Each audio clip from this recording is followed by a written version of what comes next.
우리는 모두 다 한 가지 열망이 있습니다. 그것은 하나님을 기쁘시게 하는 사람이 되는 것입니다. 주님을 기쁘시게 한다면 우리는 어떠한 대가도 지불하기를 원합니다.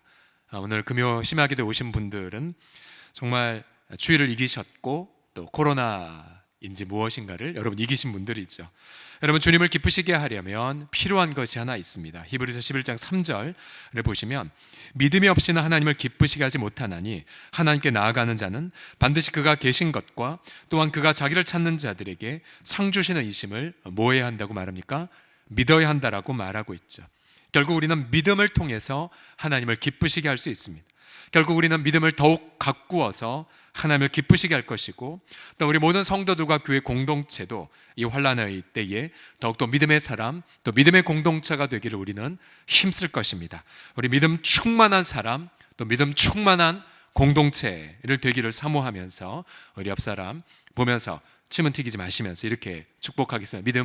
믿음의 사람이 되십시오라고 시작. 믿음의 사람이 되십시오. 앞으로 몇 주 동안 이 믿음의 비밀이라는 주제로 함께 설교를 나누도록 하겠습니다. 오늘 첫 번째 믿음의 비밀, 첫 번째 시간은 바로 아브라함에입니다. 아브라함. 왜냐하면 아브라함은 모든 믿는 자들의 아버지이기 때문이죠. 우리는 아브라함을 통해 믿음의 모본을 배우게 됩니다. 그리고 주님은 아브라함을 믿음의 교과서로 삼으셨죠. 특별히 창세기 15장은 바로 믿음이라는 어떤 공장의 엔진과도 같습니다. 핵심과 같은 장인데요, 바로 6절 말씀이죠. 6절 같이 읽어보겠습니다. 시작. 아브라함이 여호와를 믿으니 여호와께서 이를 그의 의로 여기시고. 아브라함은 하나님을 믿었습니다. 그리고 이것이 그에게 의로움으로 간주가 되었습니다. 믿었다라는 것은 입술로만 고백한 것이 아닙니다. 믿었다라는 것은 그의 삶 전체가 주님을 신뢰했다는 뜻이죠. 단회적 이벤트가 아니라 바로 인생 전체를 반영한 고백입니다. 의롭다함을 받았다라는 것은 바로 하나님과의 관계가 옳게 되었다는 뜻이죠. 하나님은 아브라함과 소통하셨습니다. 그리고 아브라함은 믿음을 통해 하나님을 기쁘시게 하는 사람이 되었죠. 우리가 오늘 아브라함을 통해서 배우는 믿음의 비밀, 과연 무엇인지 함께 나눠보도록 하죠. 믿음의 비밀 첫 번째는 무엇이냐면, 믿음은 하나님의 은혜에서 잉태된다는 사실입니다. 함께 따라하겠습니다. 하나님의 은혜에서 잉태됩니다. 시작. 하나님의 은혜에서 잉태됩니다. 1절을 보시면 이후에 여호와의 말씀이 환상 중에 아브라함에게 임하게 이르시되 아브라함아 두려워하지 말라. 나는 내 방패요 너의 지극히 큰 상급이니라. 하나님 아브라함에게 두 가지를 말씀하셨습니다. 하나는 난 너의 방패야, 또 하나는 너의 상급이 지극히 클 것이야 라고 말씀하셨습니다. 이 방패라는 단어는 바로 앞장인 창세기 10장에서 사용된 단어입니다. 즉 아브라함이 포로로 끌려가는 조카 롯을 구출하자 그때 아브라함은 당시 제사장, 대제사장 멜기세덱이라는 자를 통해 이러한 축복을 받았죠.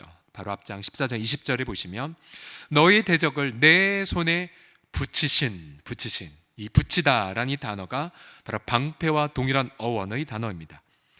아브라함이 축복을 받자 깨달았죠.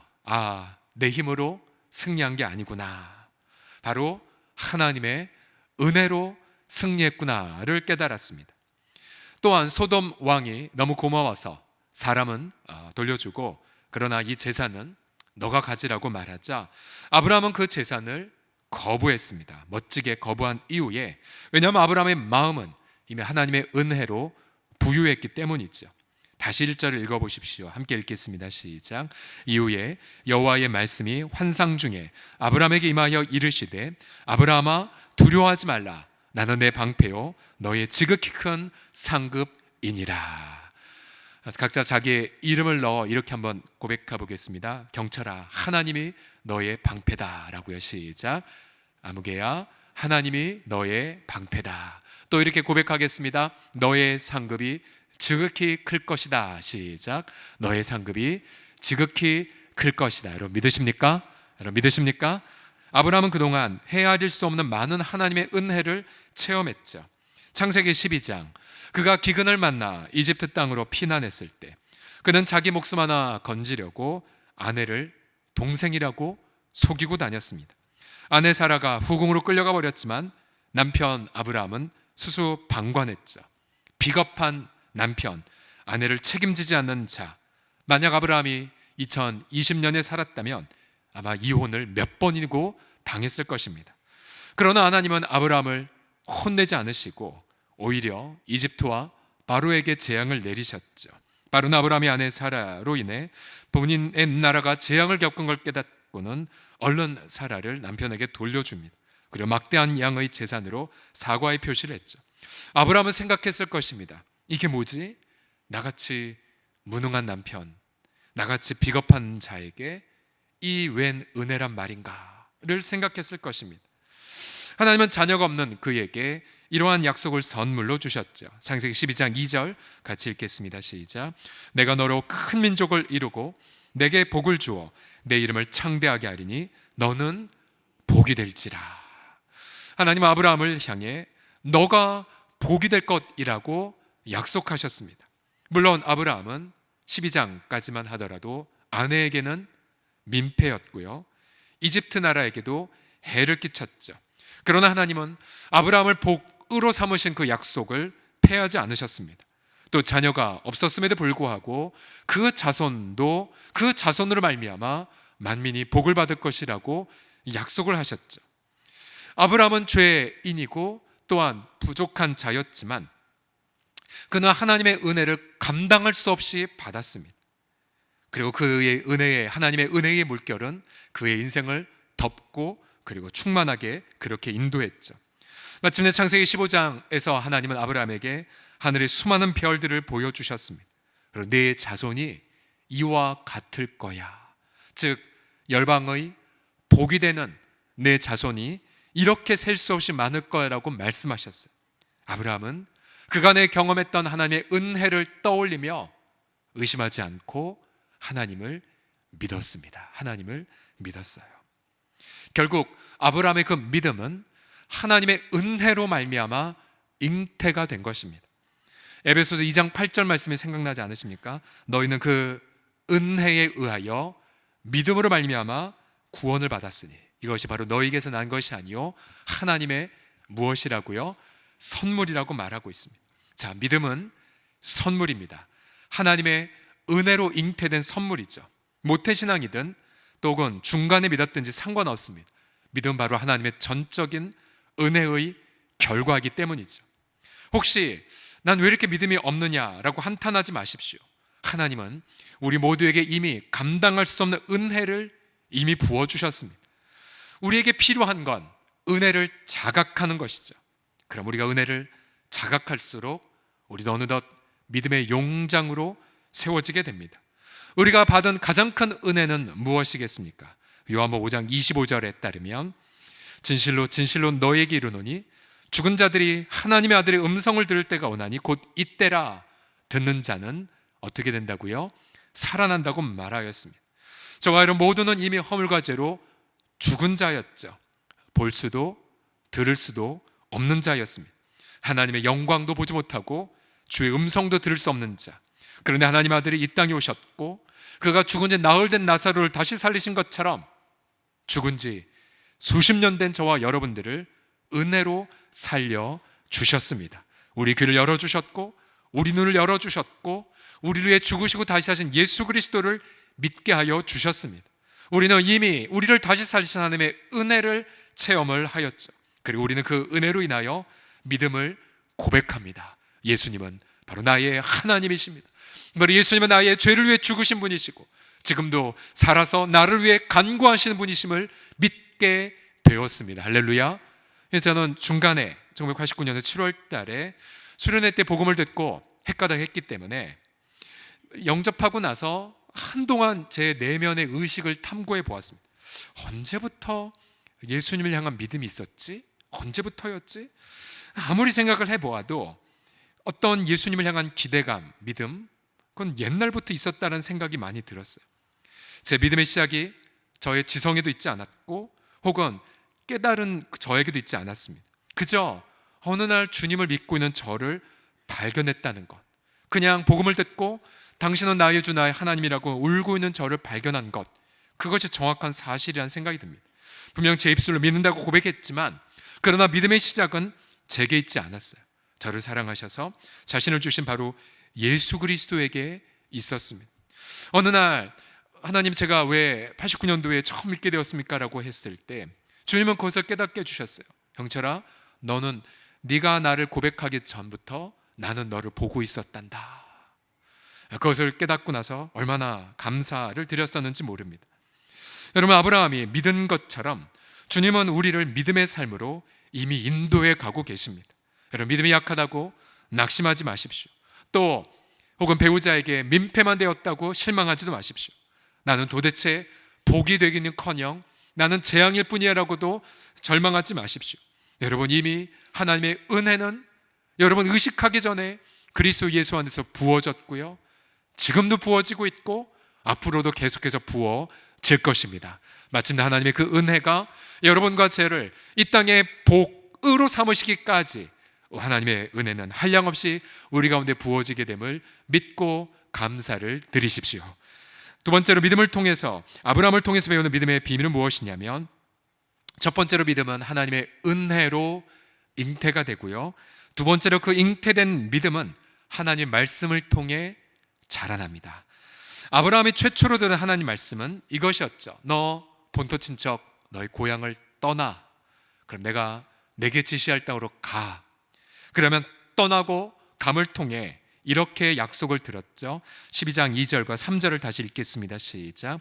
내가 너로 큰 민족을 이루고 내게 복을 주어 내 이름을 창대하게 하리니 너는 복이 될지라. 땅의 모든 족속이 너로 말미암아 복을 얻을 것이라 하신지라. 아멘, 아멘. 자, 방금 전까지 아브라함은 창세기 14장에서 바로 롯에게 복이 된 걸 체험했어요. 포로로 끌려간 롯을 구출했기에, 또한 소돔 그렇게 악한 왕에게도 아브라함은 복이 됨을 체험했습니다. 왜요? 소돔 왕이 빼앗겼던 백성과 재산을 돌려줬기 때문입니다. 하나님은 아브라함에게 말씀하셨고 하나님은 아브라함에게 그 말씀을 체험케 하셨습니다. 자, 비록 그가 처음 12장에서 말씀을 드린 지 10년이 지났고 아직 자녀는 없었지만 아브라함은 하나님 말씀을 들었고 또한 믿을 수가 있었죠. 창세기 15장 5절과 6절을 다시 보시면, 그를 이끌고 밖으로 나가 이르시되 하늘을 우러러 뭇 별을 셀 수 있나 보라. 또 그에게 이르시되 네 자손이 이와 같으리라. 아브라함이 여호와를 믿으니 여호와께서 이를 그의 의로 여기시고. 여러분, 하나님이 아브라함의 믿음을 보시고 얼마나 기뻐하셨을까요? 아마 아브라함의 그 믿음의 고백을 듣고 하나님은 옳거니 너는 나를 기쁘게 하는 자야 라고 좋아하셨을 것입니다. 그러나 그 축복이 이루어지기 전 아브라함의 후손들은 고난을 받아야 함을 말씀하셨어요. 13절을 보시게 되면 15장, 너는 반드시 알라 네 자손이 이방에게 객이 되어 그들을 섬기겠고 그들은 400년 동안 내 자손을 괴롭히겠다고 예고하셨습니다. 바로 이집트 땅에서 400년간 노예살이함을 이미 말씀하셨죠. 하나님은 아브라함에게 그의 후손이 세상의 축복이 되기 전 바로 이방 땅에서 고난을 받아야 함을 말씀하셨습니다. 아브라함의 후손이 고난을 받아야 그 후손들이 고난을 통해 열방의 복이 됨을 말씀하셨죠. 이러한 아브라함의 후손이 고난받는다는 것은 바로 그리스도의 예표, 즉 미리 보여주는 그림이기도 합니다. 즉 우리도 마찬가지죠. 바로 우리가 열방의 복이 되기 전에 우리 그리스도는 이방의 땅에 오셨고 그는 우리의 모든 형벌과 저주를 대신 짊어지셨죠. 그리고 그가 고난을 받으신 이유는 결국 아브라함의 복이 저와 여러분들에게까지 체험되기 위해서임을 말씀을 나누었죠. 지난주 오후 예배 때 함께 나누었지만요, 갈라디아서 3장 13절 14절 같이 읽어보겠습니다. 시작. 그리스도께서 우리를 위하여 저주를 받은 바 되사 율법의 저주에서 우리를 속량하셨으니 기록된 바 나무에 달린 자마다 저주 아래에 있는 자라 하였음이라. 이는 그리스도 예수 안에서 아브라함의 복이 이방인에게 미치게 하고 또 우리로 하여금 믿음으로 말미암아 성령의 약속을 받게 하려 함이라. 아멘, 아멘. 이 구절의 핵심 단어가 무엇이겠습니까? 바로 그리스도가 대신 저주를 받으셨다는 것. 그 다음 핵심 단어가 무엇이겠습니까? 아브라함의 복이 바로 예수를 믿은 저와 여러분들에게까지 미치게 하셨다는 말씀입니다. 여러분, 제가 점검해 보겠습니다. 여러분들, 예수 그리스도를 믿었기 때문에 아브라함의 이 복이 바로 여러분들의 것이 되었음을 믿으십니까? 그러면 예수 그리스도를 믿은 여러분들도 아브라함처럼 열방의 복으로 이미 부름받은 것을 믿으십니까? 이게 너무 큰 감격이에요. 어떻게 내가 열방의 복이 된다니. 여러분, 이 복이 되기 전 고난을 겪는 것, 우리는 이 땅에서 때로는 그리스도처럼 어떤 형벌과 저주를 받는 건 아니지만, 그러나 주님은 때로는 우리에게 고난을 허용하셔서 이 땅에 내가 아무것도 신뢰하지 않고 오직 하나님 한 분만 신뢰하는 자로 만들어 가시죠. 그렇게 만들어 가면 어느덧 우리의 삶 속에 나의 후손들, 육적인 후손들 뿐만 아니라 내 삶의 수많은 열매들이 이웃들에게 복이 되는 감격을 경험하지 않습니까? 우리 방글라데시 다녀온 지체들 카톡을 보면 지금까지 꿈 같대요. 꿈. 너무 행복해하고, 물론 그 땅에 이제 먼지도 많고 또 추워서 우리 많은 지체들이 이제 기관지염에 시달리고 있고, 한국에 와보니 기관지염 때문에 병원 갔더니 보건소 가라고 막 뭐 이렇게 그런 마음고생도 하게 되었지만, 그러면서 이제 감격스러운 거예요. 너무 행복한 감격, 눈물도 나오고 기뻐하고. 왜요? 나 같은 자가 언어들 초월하면서 그 땅에 복이 되었다는 사실, 또 더 큰 감격은 그들도 우리에게 복이 되었다는 그 사실, 그 감격. 오늘 여러분 맥체인 성경 통독을 하셨다면 로마서 10장 17절을 한번 보십시오. 참 이맛으로 우리가 맥체인 성경 통독을 하는데요. 참고로 이번 주일날 여러분 2019년도에 성경 통독하신 분, 맥체인 성경 통독하신 분들은 기가 막힌 선물을 받을 예정입니다. 보시면 탐욕이 일어날 정도로 어떤 선물인가는 주일날 공개하겠습니다. 되게 괜찮은 선물이야. 아주 이쁜 선물인데, 자, 오늘 본문 로마서 10장 17절을 보시면 다 같이 읽겠습니다. 시작. 그러므로 믿음은 들음에서 나며 들음은 그리스도의 말씀으로 말미암았느니라. 아멘. 믿음의 사람이 되기 위해 우리 날마다 들어야 됩니다. 여러분, 뭘 들어야 됩니까? 바로 그리스도의 말씀을 들으셔야 되죠. 그리스도의 말씀. 여러분, 세상 뉴스 절제하시고요, 주의 음성을 더욱 가까이 들으십시오. 여러분, 사람들 목소리 그만 들으시고, 여러분, 우리가 오늘도 밥 먹은 교육자들과 같이 밥 먹는데 이 내용의 거의 90%는 바로 코로나이죠. 코로나. 근데 보면 다 어디서 주워 들은 이야기예요. 저도 그렇고 다 여기서 이랬대더라, 저기서 저랬대더라, 이런 얘기들. 물론 뉴스 듣는 것도 필요하겠지만, 여러분, 더욱더 성경의 음성을 듣는 데에 여러분의 시간을 할애하셔야 믿음이 더욱더 쑥쑥 자라게 됩니다. 이번 주에 두 명의 성도들이 각각 자신이 연초에 받은 약속의 말씀을 가지고 자신이 이런 말씀을 받았는데, 한 분은 히브리서 말씀, 또 한 분은 어떤 고난이 해결된다는 그 말씀을 받으면서 자신의 고난을 해석했고, 그리고 인내하게 되었고, 삶의 방향을 잡았다는 고백을 각각 들었습니다. 제가 그럴 때마다 너무 큰 보람을 느낍니다. 왜냐하면 우리 성도들이 말씀을 통해 고난을 해석하고 말씀으로 시련 속에 인내하면서 말씀으로 자신의 인생을 계획해 나아가는 모습을 보이기 때문입니다. 여러분, 제 마음도 이렇게 기쁜데, 여러분, 말씀을 가지고 믿음으로 응답하는 성도들을 보는 하나님의 마음은 얼마나 더 기쁠까요? 그래서 여러분, 우리는 믿음의 이 고백을 주 앞에서 많이 들으셔야 돼요. 비록 하늘의 별과 같은 내 인생의 열매는 아직 적다 할지라도 오히려 주 앞에 담대하게 나아가, 하나님, 내 인생이 하나님의 은혜로 말미암아 내 인생의 열매가 하늘의 별처럼 이 땅에 남게 될 줄을 믿나이다. 자꾸만 그런 믿음의 고백을 들으시는 거죠. 여러분의 가족 앞에서도 믿음의 고백을 기쁨으로 들으시고요, 또한 성도들 앞에서도, 그리고 하나님 앞에서도. 그래서 여러분, 우리가 주 앞에 나아가 한두 번 간구하고 주님이 응답 주신 것을 믿는다면 그때부터 아브라함처럼 이런 고백해야 돼요. 주님, 제가 아직 자녀는 없지만 주님, 내 자녀가 하늘의 별과 같이 헤아릴 수 없이 빛나게 될 줄을 믿나이다. 주님, 제가 아직 하는 일이 눈에 보기에는 아직 열매가 없지만 아브라함의 복, 예수님의 저주받으심으로 내게 임하였기에 내가 하는 모든 일들 속에 풍성한 열매가 맺게 하실 줄을 믿나이다.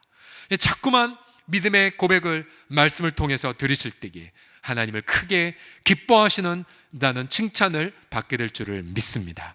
마지막 아브라함을 통해서 배우는 믿음의 비밀은 무엇이냐면, 첫 번째로 하나님의 은혜에서 잉태가 되고 하나님의 말씀에서 쑥쑥 자라나면, 마지막 꽃은 어디서 피냐면요, 두려움과 절망의 자리에서 꽃이 핍니다. 세 번째를 같이 읽겠습니다. 두려움과, 시작. 두려움과 절망의 자리에서 꽃이 핍니다. 제가 왜 이 강의 원리를 얻었냐면, 하나님 아브라함에게 하신 첫 번째 말씀, 두려워마, 두려워마. 그러니까 아브라함이 두려워했다는 거죠. 또 아브라함은 주님 제게 뭘 주시겠어요? 자녀 안 주셨잖아요. 제 상속자는 저 종일 뿐이에요. 절망하고 있었거든요. 결국 아브라함의 이 아름다운 믿음의 꽃은 두려움과 절망의 자리에서 아름답게 폈다라는 사실이죠. 요즘처럼 이러한 전염병 사태를 보면서 한 이야기가 떠올랐습니다. 옛날 중세에 패스트가 전 유럽에 있을 때 유럽의 3분의 1이 죽임을 당했죠. 이런 이야기가 전해져 옵니다. 패스트가 온 도시를 다니며 사람들 막 죽이려고 했어요. 그런데 자기가 가기 전에 이미 성주민들이 다 죽어 있는 것을 발견했습니다. 아니, 내가 가기 전에 누가 먼저 이렇게 했지? 또 다시 가보니 자기가 가기 전에 이미 도시 사람 다 죽어 있는 것입니다. 그때 가까스로 살아있는 한 주민이 있었습니다. 물어봤습니다. 누가 내가 죽이지 않았는데 죽였냐고. 그러자 그 주민은 두려워하며 이렇게 말했다고 하죠. 당신이 오기 전 두려움의 마녀가 먼저 와서 우리 이렇게 만들었느라고 했다고 합니다. 바로 두려움, 재앙 그 자체가 아니라 바로 재앙 앞에 선 인간의 두려움. 인간은 바로 두려움에 매여 사는 존재들이죠. 이 두려움의 근원에는 바로 죽음의 세력이 도사리고 있습니다. 아브라함은 두려워하고 있었어요. 그 존재 자체가. 왜요? 내 인생 이렇게 끝나나? 자녀 없이, 혹은 인생의 어떤 열매 없이. 당시 고대에서는 자녀가 없는 것은 수치와 형벌의 상징이었죠. 자신은 아무 열매가 없는 채 죽음의 속박으로 들어가는 모습으로 고통했을지 모릅니다. 그런 아브라함에게 하나님은 두려워마, 아브라함 두려워마, 두려워마. 하나님 저 아무 열매도 없는데요. 주님 뭘 주셨죠? 그동안 10여 년 동안. 아브라함아 이 말을 꺼내며 눈물을 흘렸을지 모릅니다. 믿음으로 왔는데 막상 돌이켜보니 아무것도 없었던 거예요. 분명 하나님은 자신의 후손을 열방의 복으로 삼겠다고 약속하셨는데, 그 말씀 붙잡고 정들었던 고향 떠나 이 낯선 땅까지 왔는데 자신의 몸은 늙어갔고 사라의 태는 폐경이 되어버렸습니다.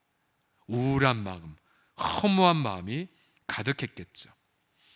자, 우리는 이 상황에서 이러한 질문을 던집니다. 왜 하나님이 그러면 창세기 12장에서 약속하시는 날, 바로 그날 자녀를 잉태케 해서 그 자녀들이 정말 열방을 복으로 바꾸는 일을 하지 않으셨을까? 왜 하나님은 약속해 놓으시고는 왜 그렇게 기다리게 하실까? 기다리게. 바로 여기에, 바로 이 지점에 믿음의 꽃을 피는 비밀이 있습니다. 그것은요, 로마서 4장 18절을 통해 알 수가 있는데요, 로마서 4장 18절을 보게 되면 아브라함 이런 고백을 고백합니다. 아브라함이 믿었는데 두 가지 단어가 서로 대조를 이룹니다. 하나는 바랄 수 없는 중에, 그러니까 나이 들었고 자녀가 없는 상황이죠. 그러나 그 속에서 아브라함은 바라고라고 표현합니다. 바라고.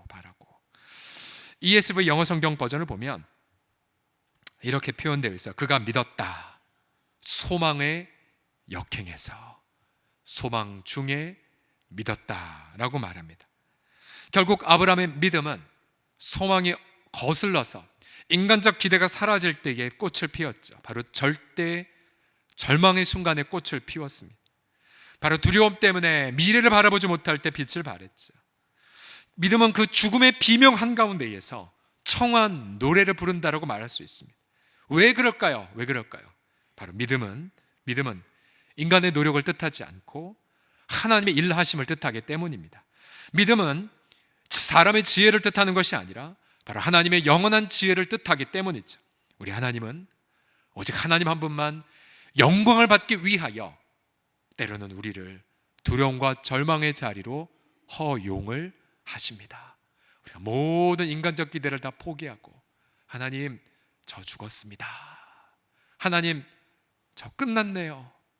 바로 그 지점에서 우리 안에 거하시는 성령 하나님은 우리에게 뭉클한 가운데에 바랄 수 없는 중에 소망하게 만드시죠. 기대할 수 없는 곳에 기대하게 만드십니다. 그리고는 주님의 도우심을 받고 고백하게 하십니다. 주님, 내가 하나님 한 분만을 믿나이다. 주님, 하나님 한 분만이 나의 방패이십니다.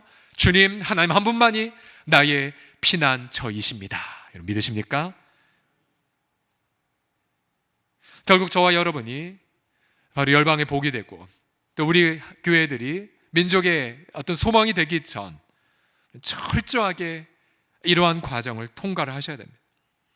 이 자리에 여러분도 혹시 두려움과 절망의 자리 속에서 정말 힘없이 이 자리에 오신 분들이 계십니까? 오늘 기뻐하십시오. 성령은 말씀하십니다. 바로 그 두려움의 자리에서, 바로 그 절망의 자리에서 믿음의 꽃이 피어날 것이란다라고요. 그래서 결국 그 결과로 하나님 한 분만 영광을 받으시는 감격을 경험하게 될 줄을 믿습니다. 지금 현재 중국 우한시는 여러분 텔레비전 언론에서 보셨지만 무슨 영화의 한 장면처럼 재앙의 연속이죠. 우리 교회 한 지체를 통하여서 우한시에서 25년간 사역한 선교사 부부의 기도 편지를 전달을 받았습니다. 자, 이분 현지에서 우한시 안에 어느 교회를 이제 개척한 분들이신데 자기 교회 400명 멤버 중에서 폐렴 증상이나 유사 증상을 겪는 성도들이 무려 27명이나 된다라고 말합니다. 이 본인은 그곳에서 청춘을 바쳤고 또 자신의 아들의 뼈까지도 그 땅에 묻었다라고 고백합니다. 우한 폐렴 최초의 발생지인 화난시장, 우리를 화나게 만드는 시장이죠. 화난시장 안에 한국식 도매 가게가 있고 오징어를 곳에 가서만 구할 수 있어서 아주 자주 갔었다라고 말합니다. 선교사님이 이렇게 기도 제안을 부탁하셨어요.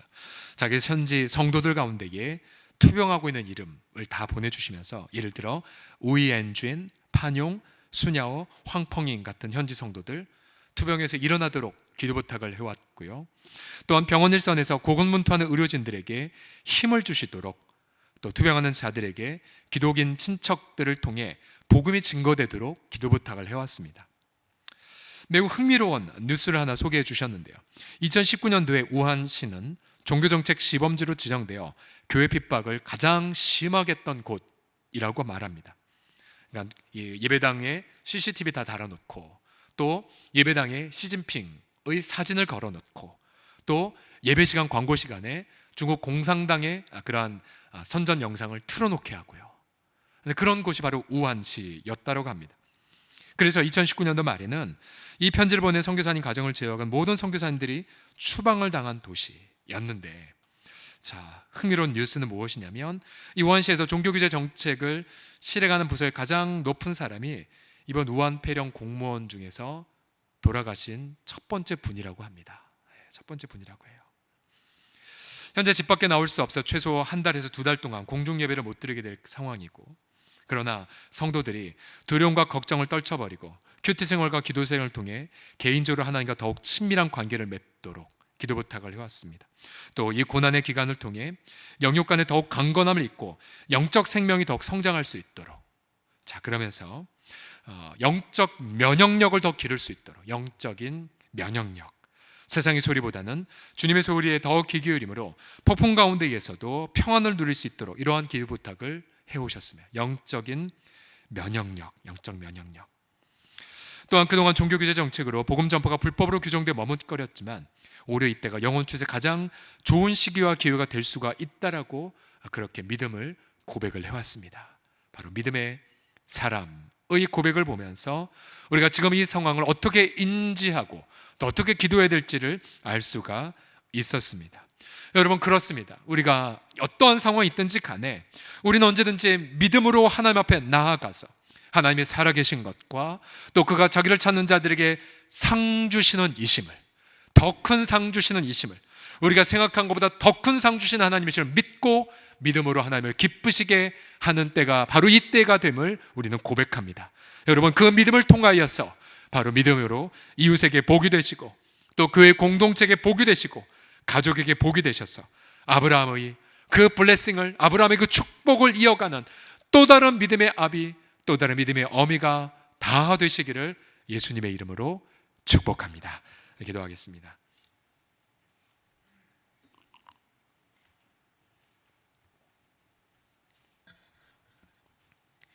주여, 이 시간 하나님이 가장 기뻐하실 고백으로 나아가나이다. 주여, 우리도 믿나이다. 당신의 아들의 십자가에 매달리심을 통해 우리 또한 바로 아브라함의 그 복을 받은 아브라함의 후손임을 고백하나이다. 비록 하나님만이 영광받기 위하여 하나님의 그 무궁한 지혜 속에 잠깐의 고난을 허용하셨다 할지라도 우리 가운데 시작된 하나님의 은혜의 그 역사는 마침내 우리를 믿음의 온전한 사람으로 빚어가게 하실 줄을 믿나이다. 하나님 한 분만 높여드리나이다. 오늘 이 시간 우리의 기도와 찬양과 고백을 통하여 하나님 한 분만 기쁘시게 하는 그 밤이 되기를 소망하나이다. 주 앞에 감사와 찬양과 영광 올려드리며 우리 주 예수 그리스도의 이름으로 기도드립니다.